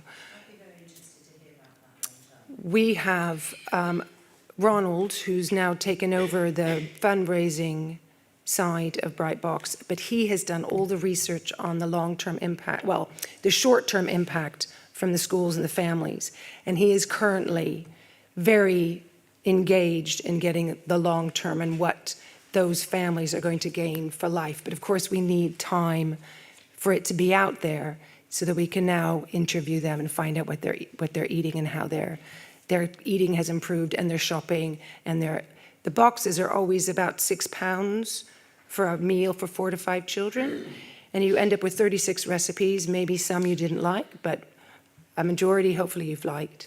But we need to find out whether they're still cooking, whether they're still being adventurous with their cooking. It's definitely our aim. Yeah, definitely. I'd like to hear back on that. That is our aim for this year. Yeah. The other question is, you've applied to all 4 neighbourhoods for funding, I believe. Is that correct? I don't know. Kingston Town, North Kingston did, and I think the others as well.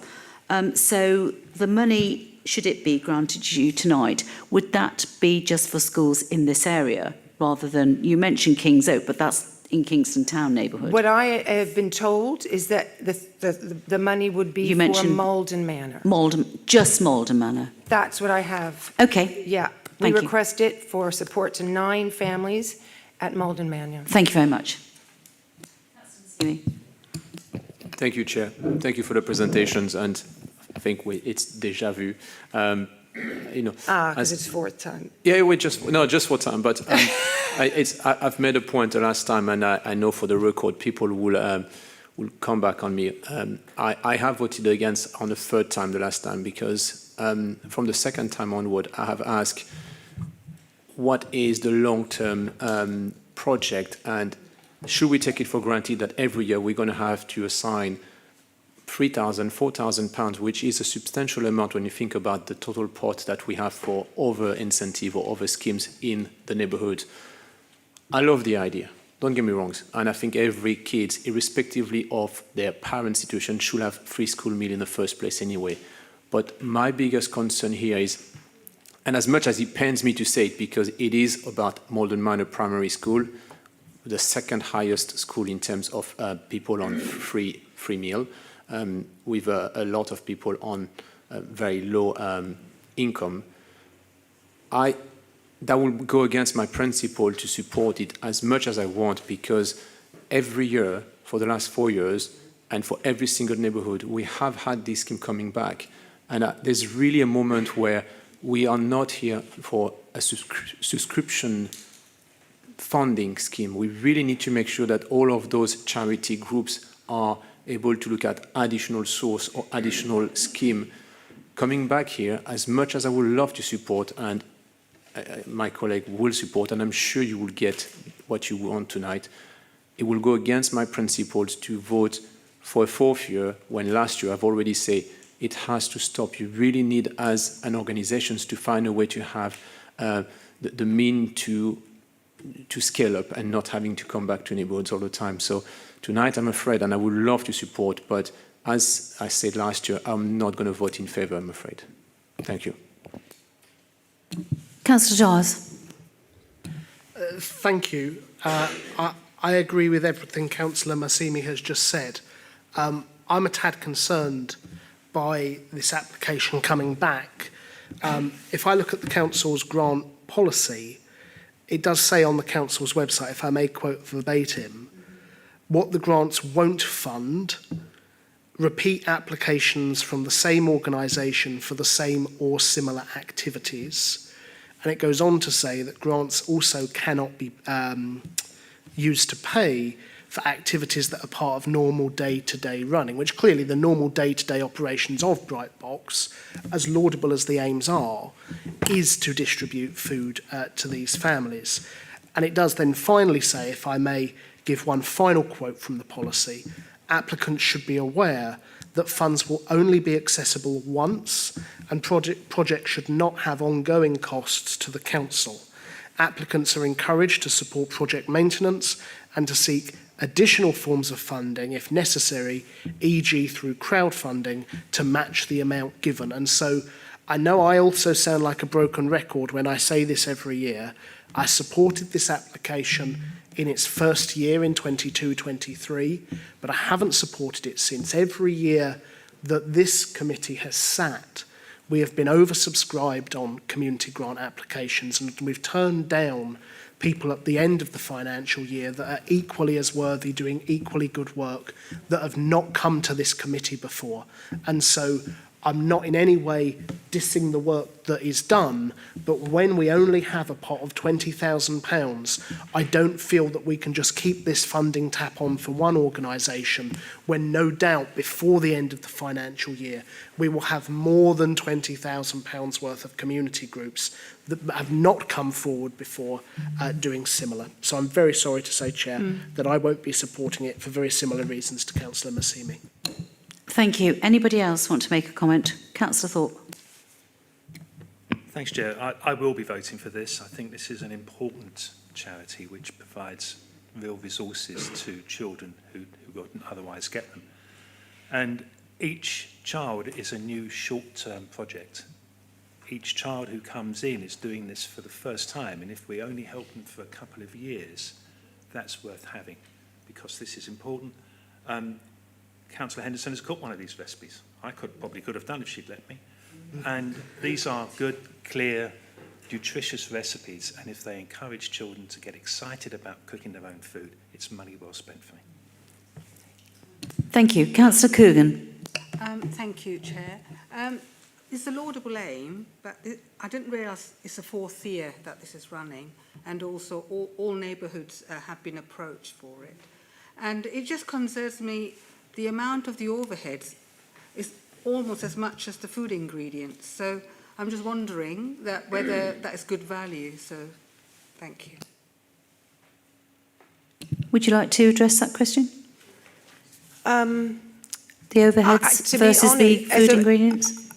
I think that is a big surprise to me as well as a volunteer, how much money it does take to run any charity. You think, oh, all the money you give is going to go to the one project, but to keep it going, you need people to be paid a salary, you need to have supplies, you have to have fridges or whatever equipment you need to run it. And yes, I totally agree, it is a surprise, but I think I'm finding that that's just the way it is when you work with a charity. And also, I think when we started Brightbox 5 years ago, coming out of COVID, there was a lot of funding for food projects because people were really suffering. And then it got tougher to get money. And now we're in a food crisis and costs of living have gone up and we're all suffering from that. And so was Brightbox. And I think, I'm not on the fundraising side, but I do know that we want to be sustainable. We want to prove that the impact is really positive long-term for families, and we're working on that. And I know that we want to keep costs as low as possible by having food donations. But we run into things like if you get surplus from charity donations, you have to put it somewhere safe and hygienic. You have to have fridges. And we're working on that. We want a surplus hub in Kingston where we can really store our things. We're working on getting corporate volunteers in, getting more business involved, because we know that's the way. There's amazing food charities in Denmark that get funded by Tiger, the big shop you see in Kingston, because the owner of Tiger has the wherewithal to invest in the community in Copenhagen, and that society is set up for that. But ours isn't. We've asked Unilever, but they're really not interested. That's the huge new company in Kingston, and they're really not interested. We are trying to make an impact to schools generally rather than those families. That's our goal for next year, is to look into, I'm running the cooking clubs in St. Joseph's in Kings Oak, but we want to see if we can run more of those so that we're having an impact on the entire school and we can share our recipes with more children, not the 9 families that we give them to. Thank you. Councillor Bolton, and then I will propose the recommendation. Councillor Park. Thank you very much, Chair. Just a very quick question. I think it's very clear indeed, at least it was to me, that when Julia was setting out the case earlier, they are indeed striving to become self-sufficient. They're just not quite there yet. And what we're faced with tonight is we can get caught up in the admin, if you like, the red tape. Yeah. But what we're being asked to do tonight is to make a grant of £3,000, which will help to put food on the tables of children in a very creative and laudable way. And I fully and wholeheartedly support it. I hope colleagues will as well. Councillor Park. Yeah, just I wanted to suggest one thing. I love to support this project, but for me, like I wanted to suggest whether they can come back with a long-term plan, how they're going to work for the rest of the year. Then next year, they will have a kind of a substantial plan to run this project, not depends on our funding. So then absolutely I will support it. So if they can come back next committee meeting, then... Is that not in the application progress, Chair? Is that not part of the application? Would that not in the application? The written application that they would have filled in from Voices of Hope. That's the long-term plans would not be part of that application. Okay. I don't think they're I'd second a deferral if Councillor Park is formally proposing it. Right. Is a deferral being proposed? Because I'd yes, support Councillor Park, are you proposing a deferral or not? Yes. You are? Yeah. I'll second that. And Councillor Giles second. Okay. So I have... I'm sorry, Chair. My understanding was Councillor Park was prepared to vote for it this evening, but next time I understood that as well, but I thought... Can you clarify, please, Councillor Park? Yeah, because I thought she said she was Are going you to agree supporting to it tonight, food on the table of some of the most needy children in the borough? Are you supporting that, or are you wanting to defer it? It's a simple question. Councillor Park. Yeah, I meant I want to support this project. Definitely I support for this year, but I want to hear their long-term plan to be able to support. Yeah. Next time. Yeah. Right. So that's clear. As in next year. Right. So she's not proposing a deferral. Okay. I think. I would then like to propose a deferral because I would like to see that so this doesn't come back next year. He has every right to propose. Yeah. Okay. And I'd welcome a seconder. Well, I haven't done that yet. So you do that first. He's already right. done it though. Your proposal, Councillor Giles. I'm proposing a deferral so that someone can come back from Voices of Hope to explain specifically how they intend on becoming financially self-sufficient by next year. We've asked before for them to do so, and they haven't included that information. Correct. So I'd like to suggest this comes back to our December meeting, when we'll also have a better idea of how many applications there are for this financial year. I'd welcome a seconder on that if anyone here is willing to second. Councillor Coogan? Normally I would second it, but with children, unfortunately... We don't whip, it may not be seconded. I'm just putting it out there. Because it affects children, I don't have the heart to say no, unfortunately. Well said.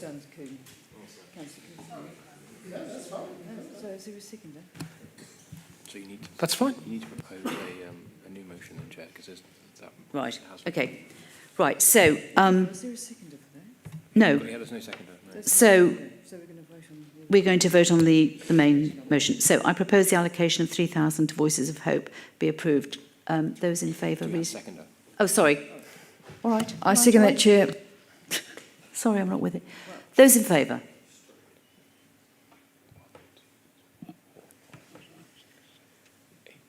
Eight. Are you voting, Chair?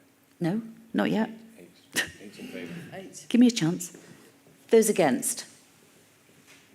2 against. Abstain. Me, I'm abstaining. 1 abstention.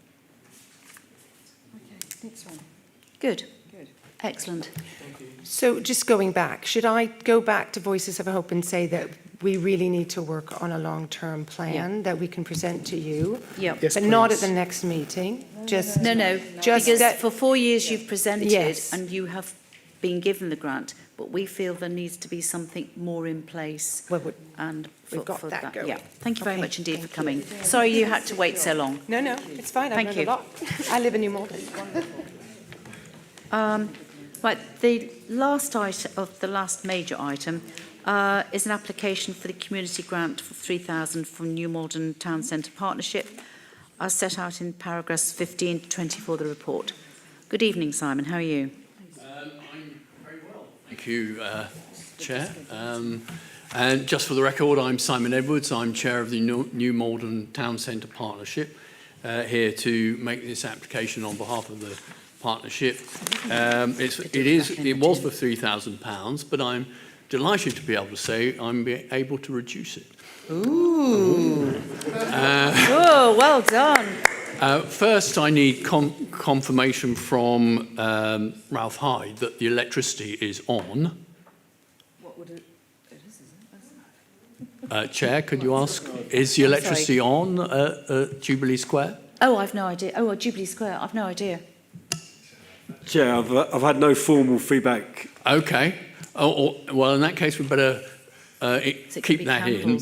But I'm still able to reduce it because this is really quite exciting, actually, because our redoubtable community connector, whom all of you, I'm sure, know, Danny O'Shaughnessy, has been able to secure some funding for a significant embellishment, I suppose you might call it, on this party, which is for outreach to women who are threatened and vulnerable, and working with the Metropolitan Police.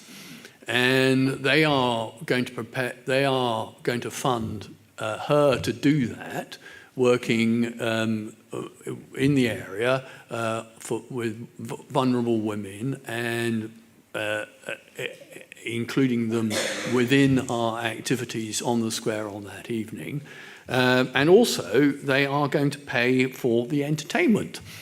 Whoa. So that's nice. Subject to the generator, which I'm afraid we're going to have to include because your neighbourhood manager hasn't been able to give us the confirmation we need. The amount required, or sought, I shouldn't say required, is reduced to £2,196. Snip. So I take very much on board that this is the second time we've asked for this, and I heard the views expressed by members of the committee in relation to that, and we are spreading our wings and we are seeking support from businesses, and we are having some success in that regard, and I hope that we will be able to stand on our own 2 feet hereafter, because I do very much understand the views expressed by certain members of the committee that you don't want to hear the same application for the same activity year after year. Correct. And I take that very much on board. So if anybody's got any questions, I'm here to answer them. Thank you, Simon. Councillor Giles. Thank you. Sorry, could you just confirm the amount you're now seeking? I had hoped to reduce it to a lower figure. It's £2,196. And if it is confirmed that the electricity has been sorted out, we can reduce that by a further £600.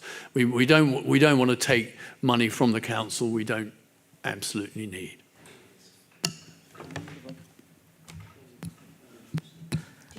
I have comment, not question. Any questions?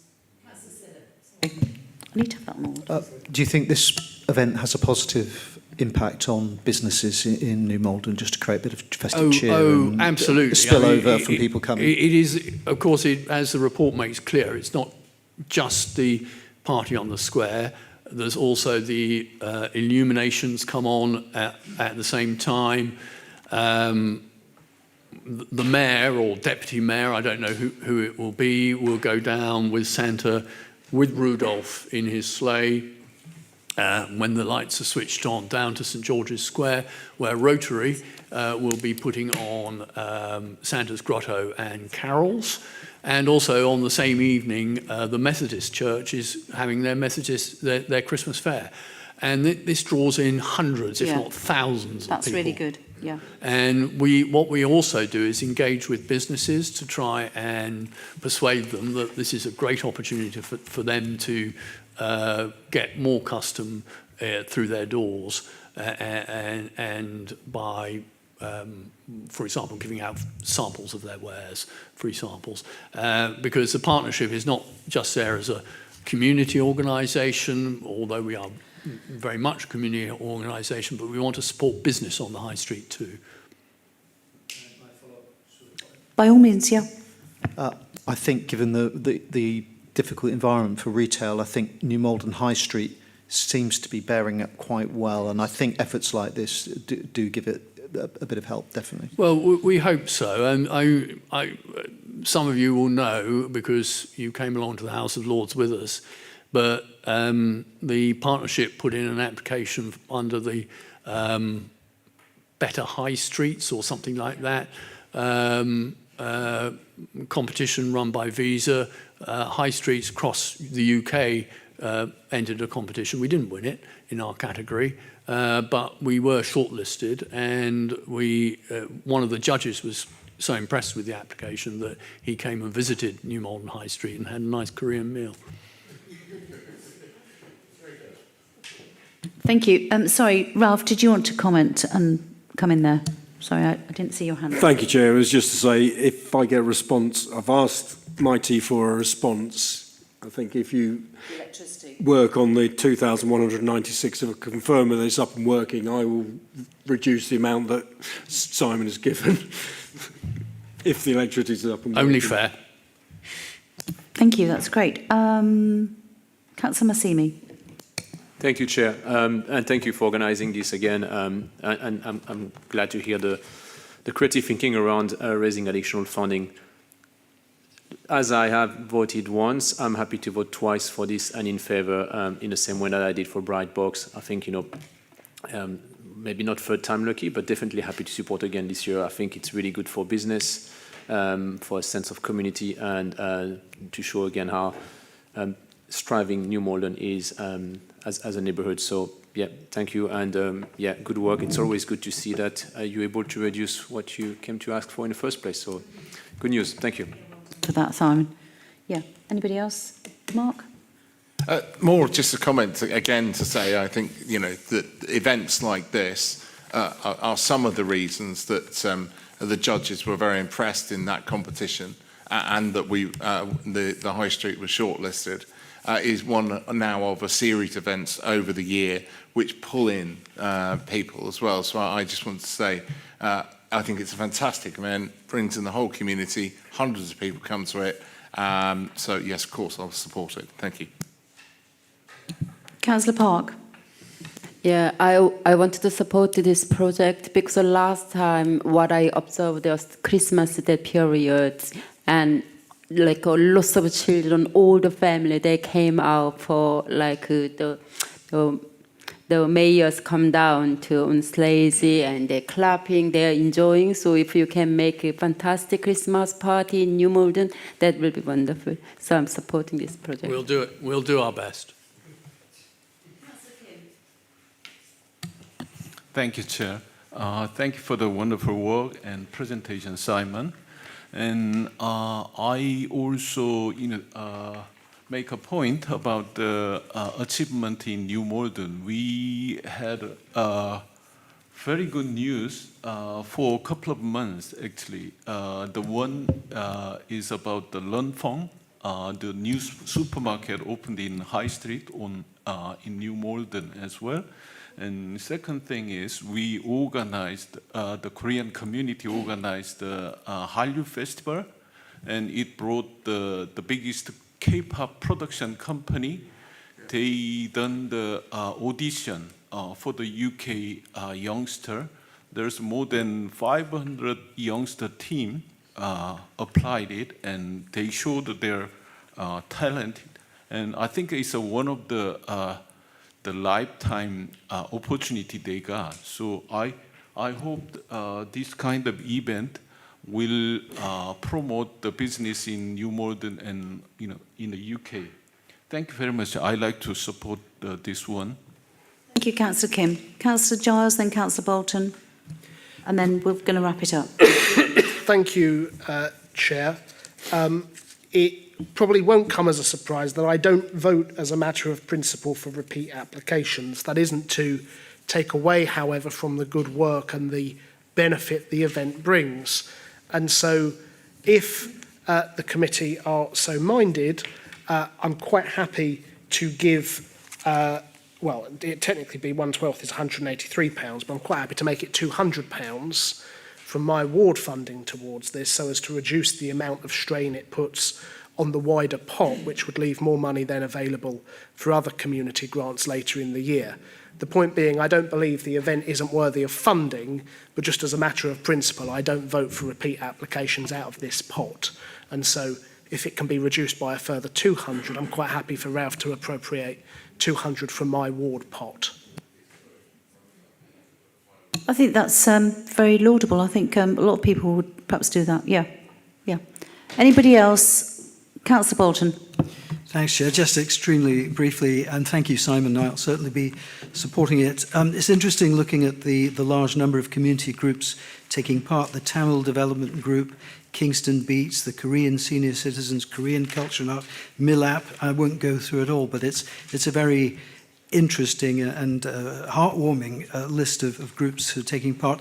And I'll certainly do my best within my ward, which, as I've mentioned several times tonight, is Coombe Vale, to make sure that the Dickeridge Centre as well, which is an extremely useful and positive cross-community facility. I'll make sure that people at Dickeridge also know about this. So it's really a question about how widely we advertise it. But if you have any leaflets or anything online that I can give to them to make sure that a group like that, an organisation like that, is also fully included, I'll do my best to do that. Well, I'll make sure all publicity goes to all members.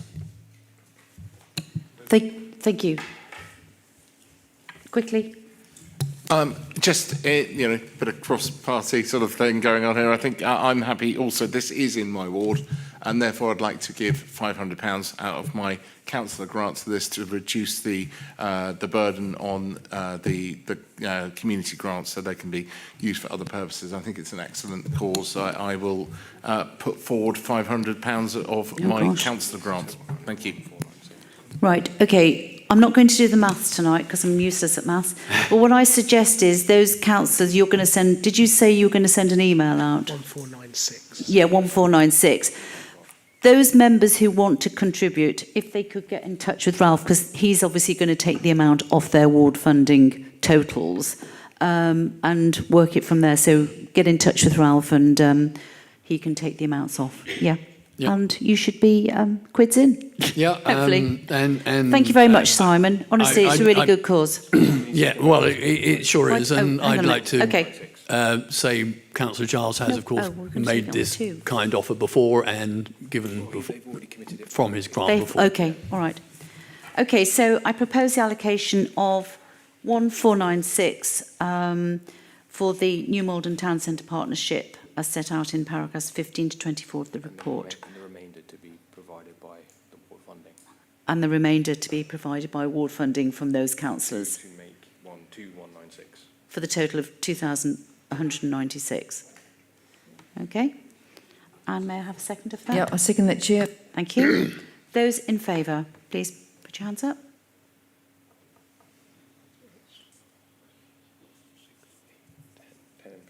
Against? One. And no abstentions. Oh. What were you? Oh, you abstain. Oh, right. I thought you were in favour. Thank you all very much. Thank you. Right, thank you very much. Moving swiftly on to what? I had a query within the report, if I may. I'm really sorry.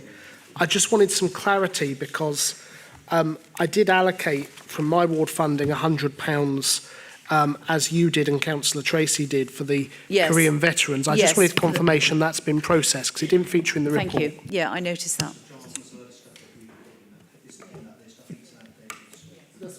Thank you. So I was just checking. Chair, I can just confirm that chart is probably a month old because obviously I have to submit the report in advance. I can confirm, yes. Thank you very much. Thank you. Right, moving on to the Neighbourhood Manager's report. Thank you, Ralph.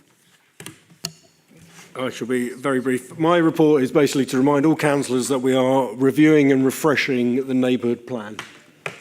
I am asking that you forward any contacts you have with any community groups, especially the young, so they are able to contribute to the new neighbourhood plan.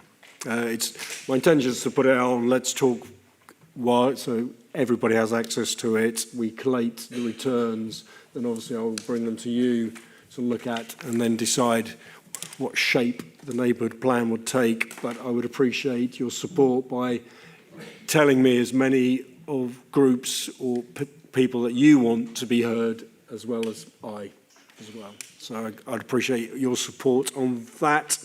That's all I'm going to say tonight. Thank you. Thank you. Can I just ask,